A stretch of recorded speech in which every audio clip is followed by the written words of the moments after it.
Hey there, fellow political enthusiasts. Today, we are diving into a fascinating development in American politics that's got me thinking hard about the future of the Democratic Party. Get ready for a deep dive into the Michigan primary and its implications for the left-wing shift within the party. So, what's the big deal? Well, folks, the Democratic Party just got a wake-up call from the heartland. Abdul El-Sayed, a progressive candidate with a bold agenda, has shaken up the establishment by winning the party's nomination for the Senate in Michigan. And let me tell you, this is not just any old victory. El-Sayed's win is a massive blow to the moderate wing of the party, who are backing Haley Stevens, a congresswoman with deep pockets and corporate support. But El-Sayed, with his universal healthcare, anti-Israel aid, and campaign finance reform platform, resonated with voters who are fed up with the status quo. It's a clear sign that the left-wing insurgency is no longer confined to the coasts. Now, this is where it gets really interesting. You see, the Democratic Party has been dominated by right-wing populism for the past decade, with Donald Trump at the helm. But what many people don't realize is that left-wing populism has been brewing just as strongly, and it's been gaining momentum since Bernie Sanders' 2016 campaign. Sanders, the progressive icon, laid the foundation for a rebirth of the left, and since then, we've seen a wave of progressive leaders emerge. Take Alexandria Ocasio-Cortez, for example. She was just a bartender and organizer for Sanders, but she pulled off an incredible upset, becoming the youngest woman ever in Congress. And she's not alone. There's a whole squad of progressives making their mark. So, when El-Sayed won in Michigan, it wasn't just a local victory. It was a proof of concept that left-wing populists can win in swing states. Now, this shift is being driven by a whole host of factors.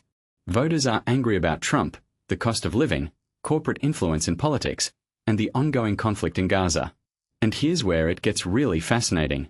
Israel's favorability among Democrats has plummeted, and the influx of money from pro-Israel groups like AIPAC has become toxic for younger voters. El-Sayed's campaign, which accused Israel of genocide and called for an end to U.S. military aid, tapped into this sentiment and positioned him against Stevens, who defended the U.S.-Israel relationship. But this isn't just about Israel. It's about a broader frustration with the establishment and a desire for real change. The Democratic Party's leadership, with figures like Chuck Schumer and Hakeem Jeffries, is seen as stale and out of touch.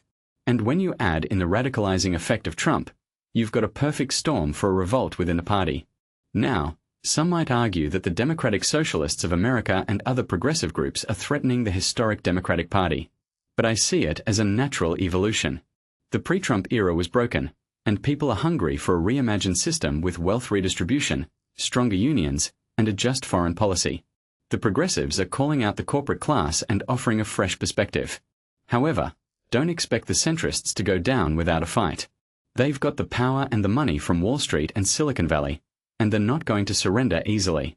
But progressives are confident that their message is resonating, and they believe that to be viable in 2028, candidates will need to embrace economic populism. So, who's next? Well, there's already speculation about who will carry the progressive banner into the 2028 presidential primary. While names like Ro Khanna and Zoran Mamdani are being mentioned, all eyes are on Alexandria Ocasio-Cortez. At just 36, she's a young, charismatic leader who could captivate the left and offer a real challenge to Trump. In conclusion, the Michigan primary is a watershed moment for the Democratic Party. It's a sign that the left-wing shift is here to stay, and it's forcing a reckoning within the party. The question now is, can the progressives and moderates unite to govern effectively?